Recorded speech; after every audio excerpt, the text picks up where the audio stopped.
Matahari pagi perlahan merangkak naik, menyinari hamparan sawah hijau yang membentang luas di Desa Keramas. Udara sejuk khas pedesaan menyambut kedatangan kami. Desa yang terletak di jantung Kabupaten Gianyar ini menyimpan sejuta pesona yang siap memikat hati setiap pengunjung. Sejak langkah pertama menginjakkan kaki di tanah Keramas, nuansa tradisional Bali begitu terasa. Rumah-rumah adat dengan ukiran khas dan gapura-gapura megah berdiri kokoh di sepanjang jalan. Keramas itu berdiri semenjak kedatangan I Gusti Agung Putu Agung tahun 1750 Masehi tepatnya. Itu kami termasuk di sini di Keramas, terdiri dari 6 banjar.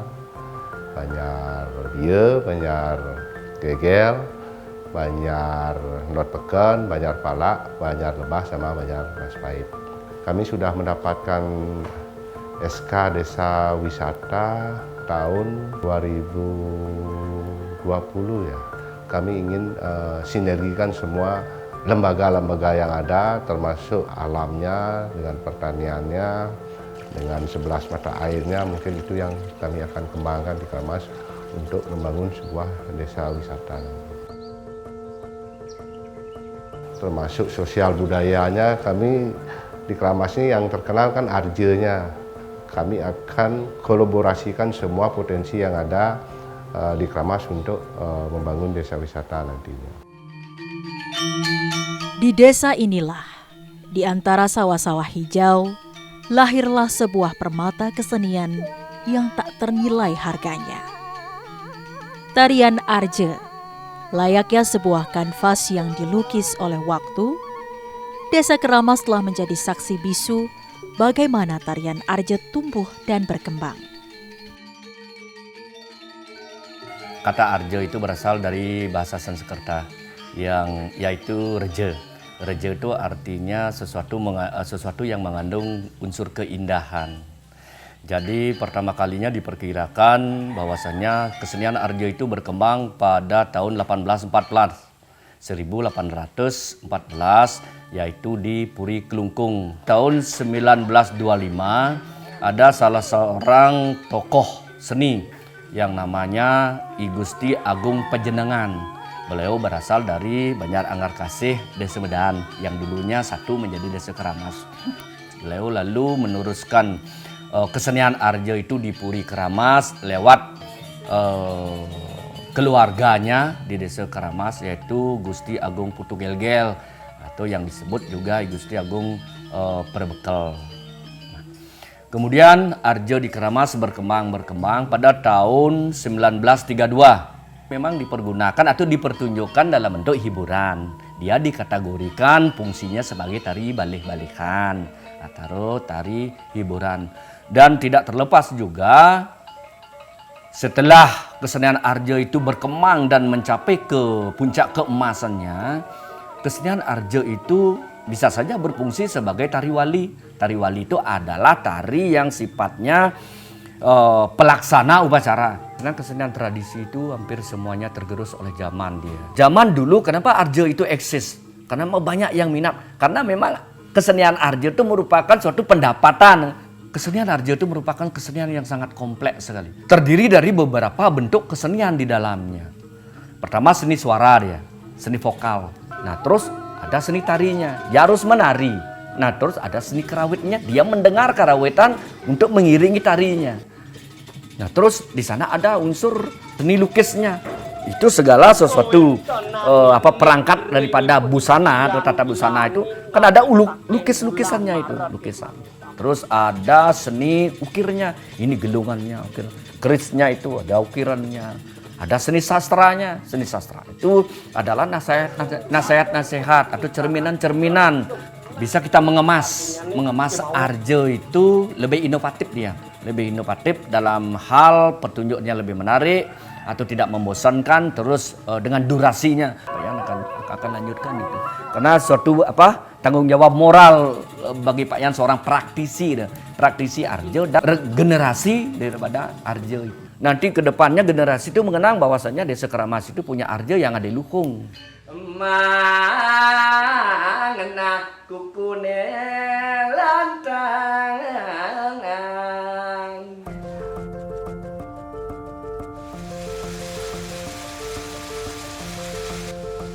Di Desa Keramas, tangan-tangan terampil para pengrajin telah menenun cerita-cerita indah dalam setiap helai kain endek.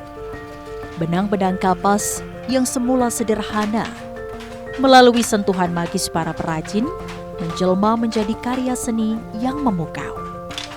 Motif-motifnya yang terinspirasi dari alam sekitar, kehidupan sehari-hari, hingga kisah-kisah pewayangan, menyimpan makna mendalam yang telah diwariskan turun-temurun. Tak hanya menjadi rumah bagi para pengrajin tenun, masyarakat Desa Keramas juga dengan kreatif mengolah hasil alam yang memiliki daya jual tinggi, bahkan hingga di pasar mancanegara. Aroma lilin hingga pewangi ruangan membuat nyaman siapapun yang menciumnya adalah salah satu hasil karya masyarakat Desa Keramas yang sangat inovatif.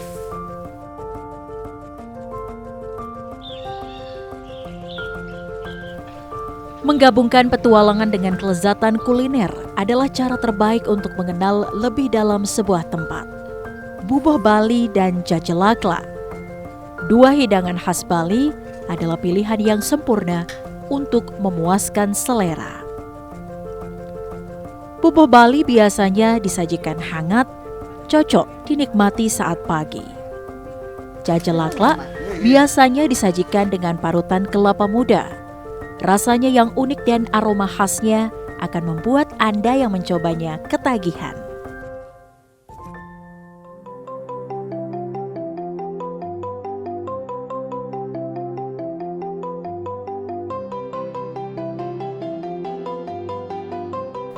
Disinilah di tengah-tengah Pulau Dewata, tersimpan rahasia peradaban yang telah lama terkubur.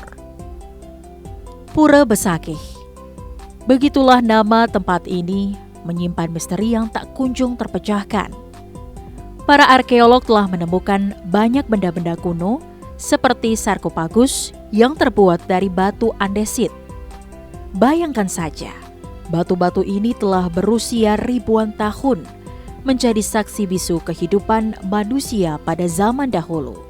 Di dalamnya mungkin tersimpan cerita menunggu untuk diungkap rahasia-rahasianya. Zaman dahulu, orang-orang Bali yang ada di Desa Keramas dan di Bali pada khususnya itu tidak bisa pisah dengan suatu pura besar sebagai pusat pemujaan di Pulau Bali umat Hindu yang bernama Pura Besakih di Gunung Agung. Maka dari masyarakat di sini tidak mungkin kalau upacara di Gunung Agung kan harus berjalan ke sana. Paling tidak berjalan 3 hari 3 malam. Akhirnya dibikinlah tempatnya itu di sini, gitu. Tempatnya di sini. Namanya juga Pura Besakih sama dengan yang ada di Gunung Agung, gitu. Nah, selama ini terjadi suatu perubahan. Ada namanya pada waktu zaman dulu tuh gejar daun, gempa yang besar. Hancur itu semua nih, bangunan pura ini hancur, semua rumah-rumah masyarakat hancur. Sampai ini bangunan pura ini luluh lantak semuanya. Dan bangunan-bangunan ini yang lainnya ini tidak ada semuanya. Makanya pada waktu membangun pura ini kan membongkar pondasi itu, didapatkanlah itu arca-arca itu semua gitu.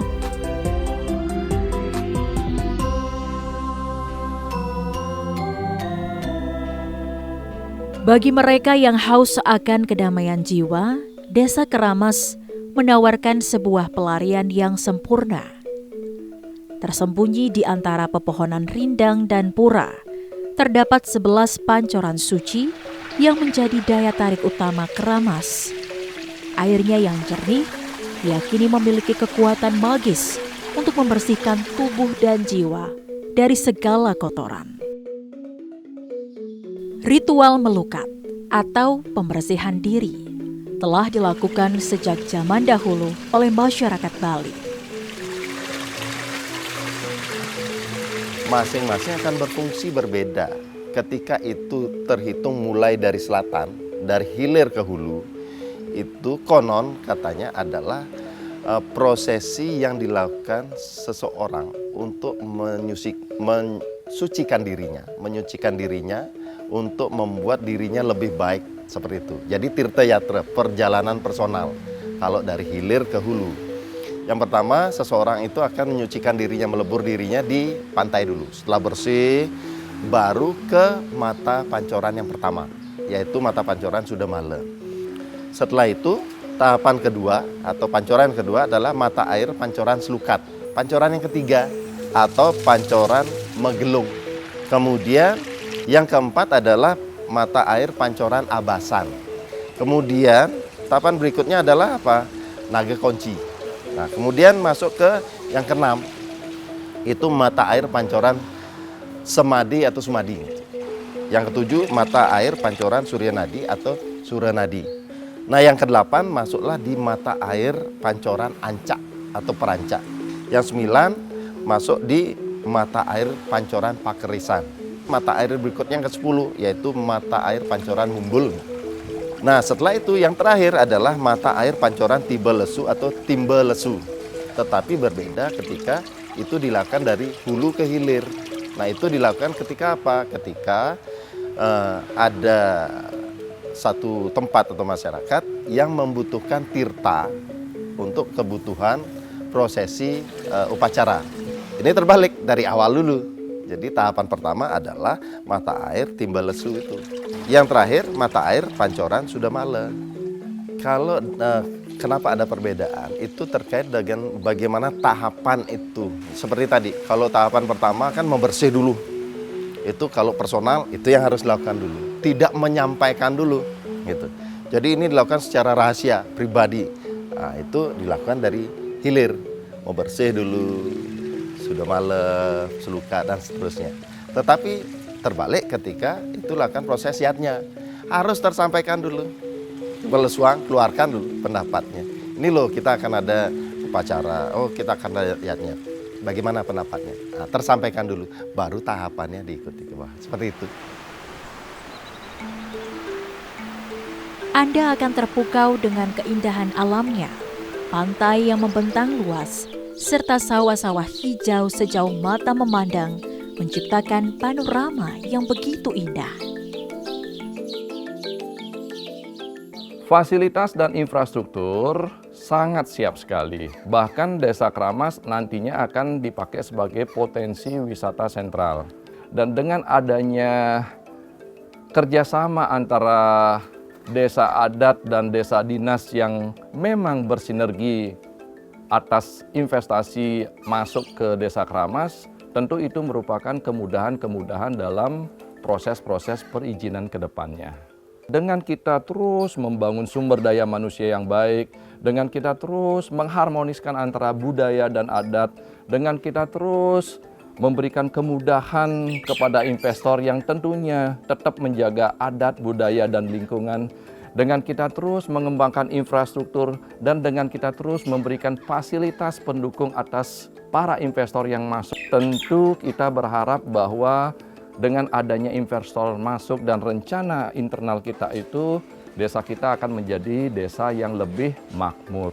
Desa kita akan menjadi desa yang tidak kekurangan akan lapangan kerja. Desa kita akan menjadi desa wisata yang benar-benar atas Trihitakrana. Desa Kramas adalah destinasi yang sempurna bagi Anda yang mencari ketenangan, keindahan alam, dan pengalaman budaya yang autentik. Jadi, tunggu apa lagi? Kemaslah tas Anda dan siapkan diri untuk menjelajahi keindahan Desa Kramas. Selamat datang!